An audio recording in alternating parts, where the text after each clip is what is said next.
Thailand এমন একটি দেশ যা বাঙালির কাছে বিদেশ যাত্রার স্বপ্ন পূরণের প্রথম সঙ্গী। সেই থাইল্যান্ডের গল্প নিয়ে চলে এসেছি আপনাদের কাছে। গত পর্বে আপনারা দেখেছিলেন বা আমাদের সঙ্গে করে আমরা কলকাতা ইন্টারন্যাশনাল এয়ারপোর্ট থেকে আমাদের জার্নি স্টার্ট করি। জার্নি স্টার্ট হয় আমাদের ব্যাংকক দিয়ে এবং ব্যাংকক থেকে আমরা ফুকেট হয়ে পৌঁছে যাই ক্রাবিতে। গত ব্লগটি আমরা শেষ করেছিলাম ক্রাবির হোটেলে পৌঁছে। এখনকার এই ব্লগটা আমরা আরম্ভ করতে চলেছি ক্রাবির নাইট লাইফ দিয়ে। ক্রাবিতে বেরিয়ে আমরা বিকেলে ক্রাবি ঘুরে আপনাদেরকে দেখাবো। চলুন যাওয়া যাক তাহলে।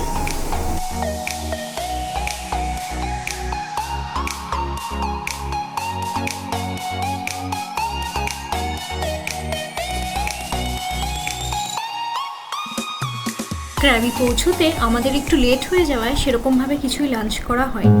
তো বিকেল হতে আমরা চলে আসলাম নমস্তে ইন্ডিয়া রেস্টুরেন্টে, যেটা আমাদের হোটেলের থেকে একদম সামনে। আর এখানে আমি আর অন্য বসে আছি, কিছু স্ন্যাক্স অর্ডার করব আর বাবা আমাদের জন্য ওয়েট করছি। বাবা আমাদের বলে দিলাম তোমরা ডিরেক্টলি এখানেই চলে এসো।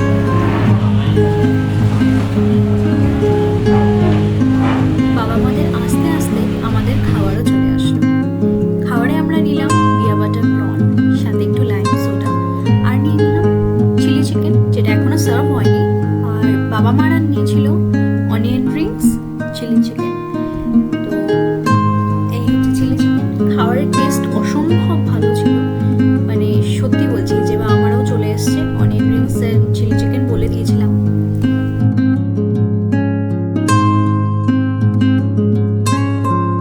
এই নমস্তে ইন্ডিয়া রেস্টুরেন্টটা একটা ভারতীয় পরিবারই চালায়। আমাদেরকে বলেছিলেন যে রিভিউ দিয়ে দিতে, কারণ ম্যাক্সিমাম গেস্ট গুগল রিভিউ পড়েই এখন রেস্টুরেন্ট সিলেক্ট করে থাকে। কথাটা কিন্তু সত্যি। আমরা যেখানে যাই রিভিউ দেখে তারপরে ডিসাইড করি যে এখানে যাব কিনা। আর ওনারা সত্যি এত ভালো ছিলেন যে আমি রিভিউ দিতে বাধ্য। শুধু ওনাদের ব্যবহার না, খাওয়া দাওয়াও খুবই ভালো ছিল।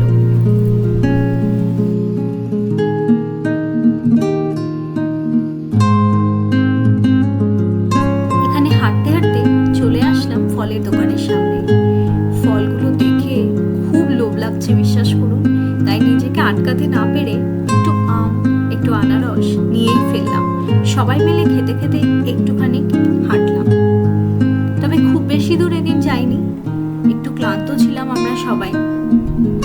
আমরা ঠিক করি এবার ফিরে যাব আবার হোটেলের দিকে। আমরা ওদিন রাতে আর ডিনার করিনি, বা আমরা ডিনার নিয়ে এসেছিল। এসে পড়েছি 7-Eleven। একটা আমরা 7-Eleven এসেছি কিছু জিনিস নিতে। এখানে একটা দারুণ মজার জিনিস আপনাদেরকে দেখাই, দেখুন। বাইরে গরম থাকায় এই কুকুরটিকে দেখছিলাম বারবার দোকানে ঢুকে যাচ্ছে, তারপরে দেখলাম ঘুমিয়ে পড়েছে। এসি ঠান্ডায় খুব মজা পেয়েছে। A very good morning from Krabi, and today morning we are going for 4 island tour. প্রচুর পরিমাণে সানস্ক্রিন লাগিয়ে নিয়েছি আর সানস্ক্রিন পাউডারও লাগিয়ে নিয়েছি। বাইরে এখনও অবধি ওয়েদারটা একটু মেঘলা, কারণ ভোরের দিকে বৃষ্টি হয়েছে। তবে আশা করছি সারাদিন ওয়েদার ভালো থাকবে, কারণ ওয়েদার ফোরকাস্টে তাই দেখাচ্ছে। আমরা ব্রেকফাস্ট করে নিয়েছি আর্লি মর্নিং 7টার সময় চলে গিয়েছিলাম ব্রেকফাস্টে। তোমাদের ব্রেকফাস্টে সেটা আমি শেয়ার করব যে ব্রেকফাস্টটা কেমন ছিল। প্রচুর অপশন ছিল ব্রেকফাস্টে। অ্যান্ড ব্রেকফাস্ট করে আমরা একটু হোটেলে ঘুরে টুরে এসে ব্যাগ প্যাক করে নিলাম। ব্যাগ রুমেই থাকবে, রুম ক্লিনিংয়ের জন্য দিয়ে যাব, কারণ আজকের রাতটাও আমরা ক্রাবিতেই থাকছি। চলুন আজকের দিনটা তোমাদের সাথে পুরোটাই শেয়ার করব।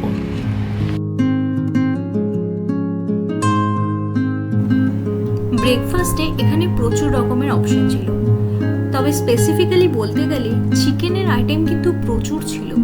ইউজুয়ালি চিকেনের এত আইটেম ব্রেকফাস্টে আমি দেখিনি। এখানে ছিল রাইস, যেটাকে ওরা বলে স্টিকি রাইস। তার সাথে ছিল ক্যাজুনাট চিকেন, সটেড চিকেন, আরও বিভিন্ন ধরনের চিকেন। আমি একটু রাইস নুডলস নিয়েছি, সাথে সসেজ অ্যান্ড বেক বিনস। আমার ব্রেকফাস্টটা খুবই ভালো লেগেছে। আর এদিকে চা, কফি, হট চকলেট, স্যুপ সব কিছুই ছিল। অফুরন্ত অপশনস ছিল ব্রেকফাস্টে। তাছাড়া ছিল এদিকে বিভিন্ন ধরনের cornflakes, bread, garlic bread, normal bread, butter milk, juices, তার সাথে বিভিন্ন ধরনের স্যালাড, ফ্রুটস, আপনি যেটাই চান সব এখানে ছিল। ব্রেকফাস্টের ক্ষেত্রে কিন্তু কোনো অসুবিধাই হয়নি আমাদের ক্র্যাবির দিওয়ানা প্লাজা রিসোর্টে। খুবই সুন্দর ব্যবস্থা। ব্রেকফাস্ট সেরেই আমরা বেরিয়ে পড়লাম 4 আইল্যান্ড ট্যুরের জন্য। গাড়ি চলে এসেছিল হোটেলে পিক আপ করতে, নিয়ে গেল আমাদের নির্ধারিত জায়গায়, যেখান থেকে আমাদের 4 আইল্যান্ড ট্যুরের পার্টিকুলার বোটের জন্য ব্যান্ড দেওয়া হচ্ছিল। এই আমরা লাইনে দাঁড়িয়ে পড়েছি।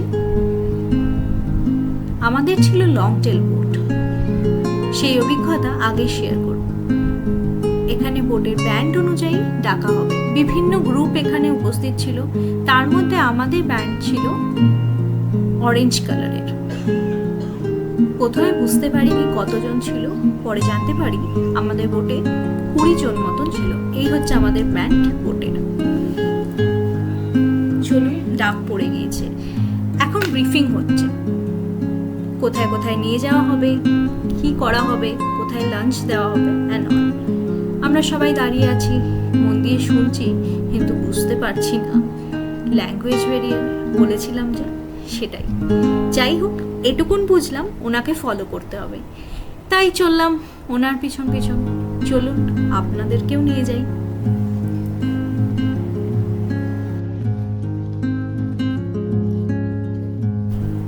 লং টেল বোটে বুকিং থাকার জন্য আমরা চললাম। একটু আগে আপনাদের বললাম না আমাদের বোটে 20 জন ছিল। 20 জন নয়, তার থেকে বেশি লোকই ছিল, কারণ আমার যতদূর মনে পড়ছে 6টা করে সেট ছিল আর 2 জন করে, তো মোটামুটি 24 থেকে 25 জন ছিল। এই আমরা উঠে গিয়েছি বোটে, বা আমার এদিকে বসেছে, আমরা এই সাইডটা বসেছি। বোটটা বেশ ভালোই ছিল, শুধু একটাই অসুবিধা মনে হয়েছিল, বোটটা কিন্তু বেশ উঁচু। আইল্যান্ডে নামার সময় আশা করি সমস্যা হবে না। আইল্যান্ড ট্রিপে আমাদেরকে নিয়ে যাওয়া হবে 4টি দ্বীপে, যার মধ্যে প্রথমটা সম্ভবত ফ্রা নাং cave, and then Tup island, তারপরে chicken island, and last Poda island.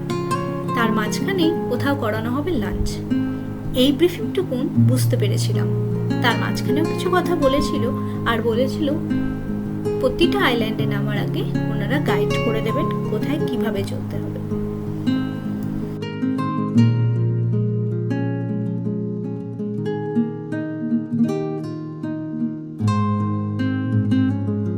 বোটের জার্নি শুরু হতেই দেখতে পাচ্ছিলাম ছোট ছোট আইল্যান্ড। কোনটা কি আইল্যান্ড সম্পূর্ণটা আমি জানতে পারিনি, সত্যি কথা বলছি। তবে হ্যাঁ, চিকেন আইল্যান্ডটা দেখে কিন্তু অনেকটা দূর থেকেই বোঝা যাচ্ছিল, যদিও আমাদের সেখানে নিয়ে যাওয়া হয় 3 নম্বরে। প্রথমে আমরা চলে যাই ফ্রা নাং কেভ, আর যাওয়ার পথে হাওয়া দিচ্ছিল, খুব ভালো লাগছিল। তবে বোটে আমাদেরকে কিন্তু তখনও পর্যন্ত কোনো রকমের ফল বা জল দেওয়া হয়নি। এক একটা বোটের নিয়ম হয়তো এক এক রকম।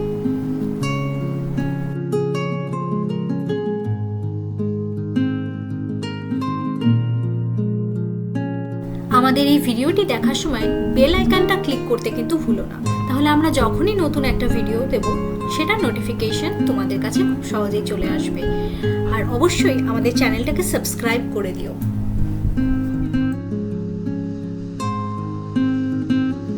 এই ক্র্যাবি থেকে কিন্তু ট্যুর করা যায় 2 রকম ভাবে। আপনারা করতে পারেন 4 আইল্যান্ড ট্যুর অথবা মায়া বে ট্যুর।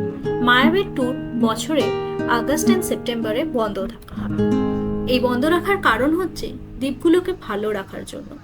ট্যুরিস্টের অতিরিক্ত ফুটফলের ফলে আইল্যান্ডগুলোর অনেকটাই ক্ষতি হয়, সেজন্য 2 মাস বন্ধ রাখা।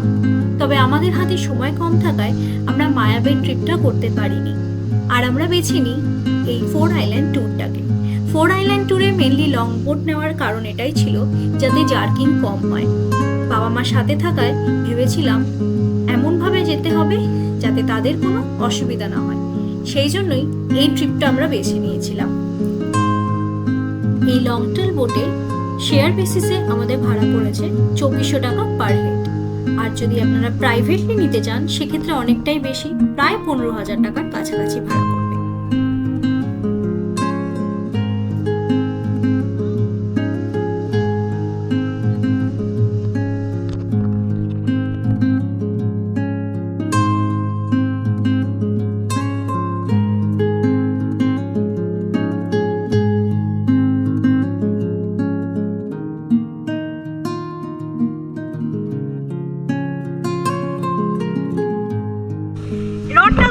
সাইডে রডটা ধরে নাও।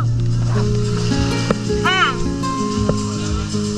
আর একটা স্টেপ হবে বাবা, আর একটা স্টেপ হবে, আর একটা স্টেপ স্টেপ। হ্যাঁ, তারপরে জলে পা দাও।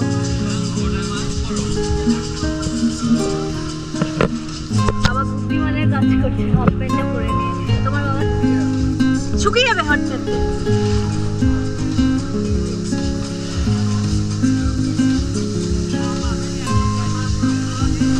সব আর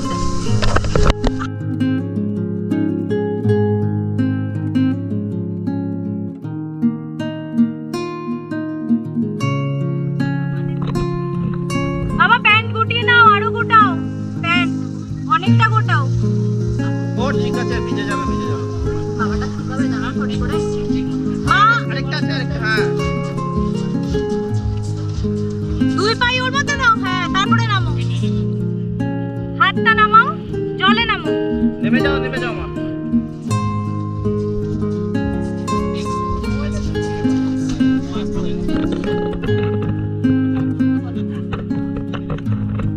এই মা, বোট ধরো না, বোট ধরো না, এমনি আসো।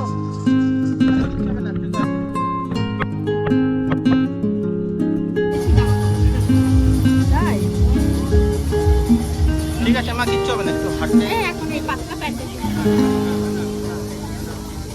চলো আমরা এগোই। চলে গেছে অনেকে আমাদের আগে, চলো না।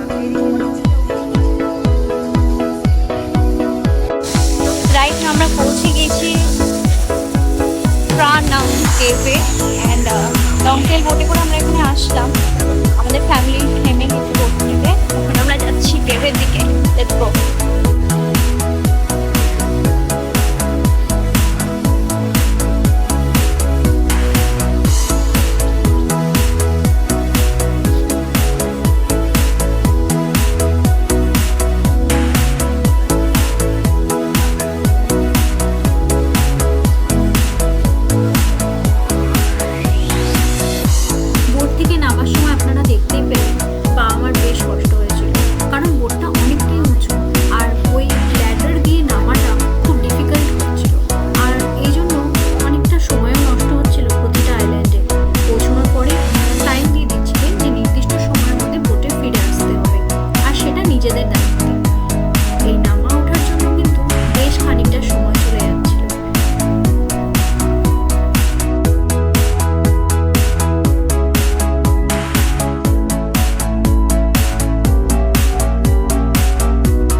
কেভের বিচের সামনে। এই বিচ দেখার জন্য কিন্তু এতটা পথ হেঁটে আসা। বোটটা দাঁড়ায় আইল্যান্ডের অপোজিট সাইডে, সেখান থেকে বেশ কিছুটা হেঁটে তবে এই বিচের সামনে আসা যায়। এখানে বহু লোক স্নান করছিল, কিন্তু আমাদের হাতে সময় ছিল না।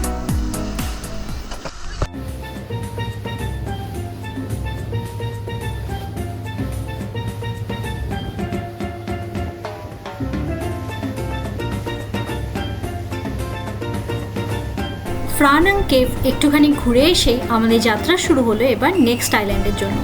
এবার আমরা যাচ্ছি টাপ আইল্যান্ডে, আর ঠিক এরকমই একটা লং টেল বোটে আমরা আছি।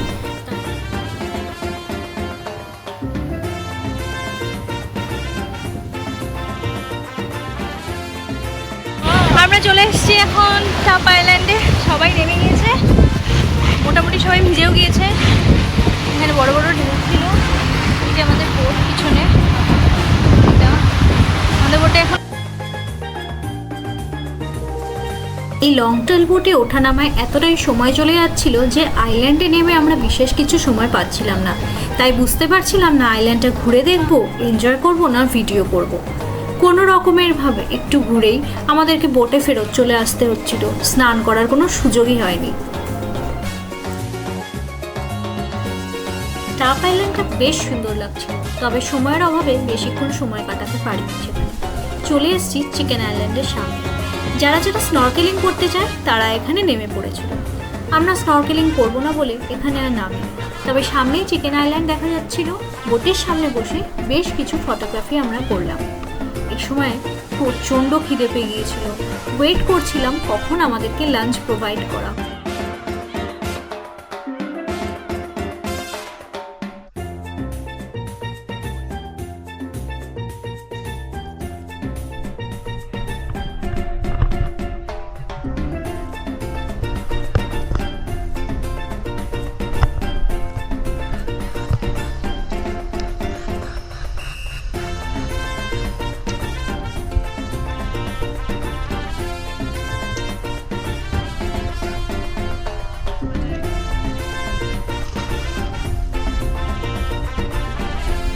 এই সামনেই হলো চিকেন আইল্যান্ড, কারণ এই আইল্যান্ডের গঠনের জন্য এটাকে দেখতে একটা চিকেনের মতন লাগে।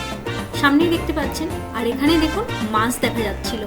জানি না কতটা বোঝা যাচ্ছে, তবে চোখে কিন্তু দেখতে পেয়েছিলাম। খুব সুন্দর ছিল এই জায়গাটা, কিন্তু এখানে একটু হাওয়া দিচ্ছিল না। চলে এসেছি আজকের দিনের ফাইনাল ডেস্টিনেশন পোডা আইল্যান্ডে। এই আইল্যান্ডটি ক্রাবির 4 আইল্যান্ড ট্যুরের মধ্যে আমার সবচেয়ে বেশি সুন্দর লাগলো, আর এটা ছিল প্রচুর বড় অন্যান্য আইল্যান্ডগুলোর তুলনায়। এই আইল্যান্ডে এসেই আমাদেরকে লাঞ্চ দেওয়া হয়, সাথে দেওয়া হয় জল, আর আমাদেরকে বলে দেওয়া হয় যে এই আইল্যান্ডে 2 ঘন্টার সময় রয়েছে। দিয়েছে বাবা খাচ্ছে। বাবা খাবারটা কেমন গো? কেমন খাওয়াচ্ছে? চিকেনটা দেখো নি, রাইসটা ঠিক আছে? আইল্যান্ডের লাঞ্চের সময় আমি আর বেশি ভিডিও করতে পারিনি, কারণ মা অসুস্থ হয়ে পড়েছিল। অর্ণবের মার হঠাৎই মাথাটা ঘুরে যায়, মেবি হিট থেকে হয়েছিল বা সুগার ফল করেছিল, তাই এখানেই এন্ডিং করি ভিডিওটা।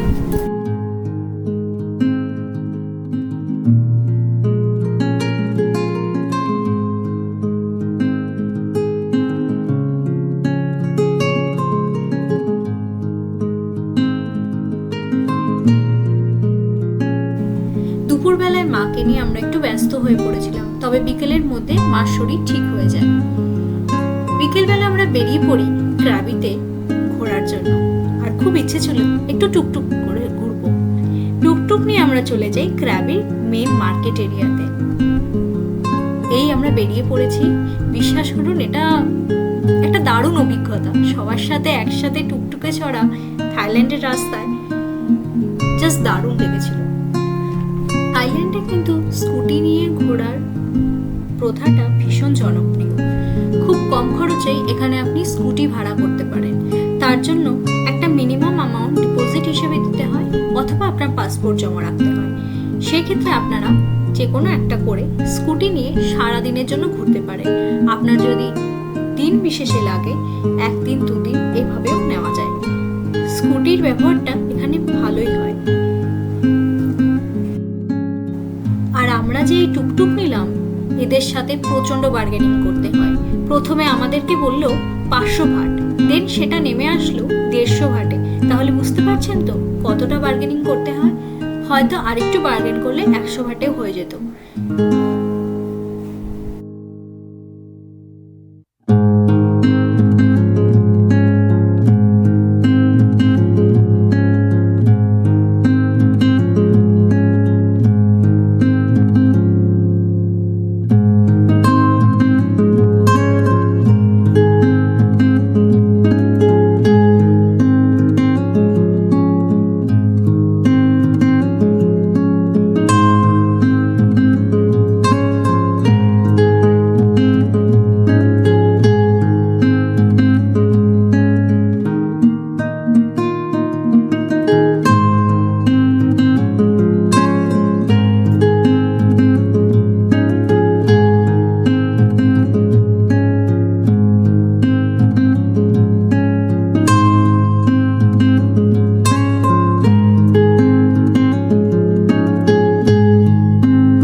বিচের কাছে অ্যান্ড আমরা এখানে টুকটুক করে এসেছি। চলুন আপনাদেরকে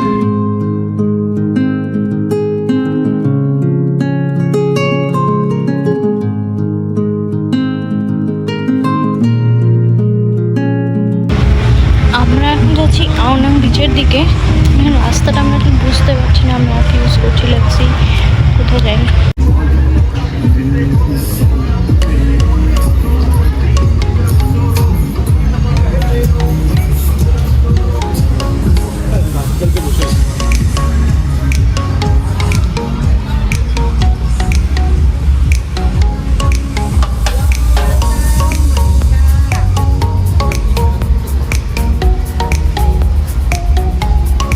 আমারও কিন্তু এখন তাই ডাউট হচ্ছে।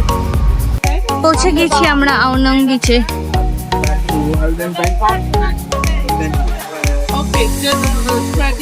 আসলে জাস্ট আমরা এই রাস্তাটা দিয়ে চলে গিয়েছিলাম সোজা। আমি জানি না ল্যাঙ্গুয়েজ ব্যারিয়ারের জন্য বুঝতে পারিনি না ইচ্ছে করে করলো এটা। আমরা বিচটা ক্রস করে অনেক আগে চলে গিয়েছিলাম এদিকে, এখান দিয়ে এসছি আমরা।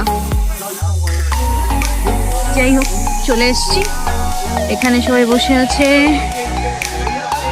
একটু বসে আমরা তারপরে ডিনারের জন্য যাবো। তো হোটেলের সামনে যে 7-Eleven, এখানে দেখুন এটিএম আছে অ্যান্ড ট্রু 5Gর কলিংয়ের সিস্টেমও রয়েছে এখানে। এবার আমরা ডিনার সেরে হোটেলের দিকে যাচ্ছি। সবার সাথে গল্পে মেতে ওঠার কারণে ডিনারটা আমি রেকর্ড করতে স্কিপ করে গিয়েছি, কিছু মনে করবে না। ওই নমস্তে ইন্ডিয়া ওখানেই আমরা ডিনার করেছিলাম। যথারীতি খাওয়া দাওয়া খুবই ভালো ছিল। আর আজকের ব্লগটা আমি এখানেই শেষ করছি। পরের ভিডিওতে দেখা হবে তোমাদের সাথে ক্র্যাবি থেকে ফুকেট যাওয়ার গল্প, আর সেদিন থাকবে ফুকেটের সিটি ট্যুরও। যদি আজকের ভিডিওটা তোমাদের ভালো লেগে থাকে তাহলে আমাদের চ্যানেল ভয়েজার্স অর্ণব মারালিকে সাবস্ক্রাইব করে দিও, আর লাইক আর কমেন্ট করতে কিন্তু ভুলো না এই ভিডিওতে। Thank you so much for watching.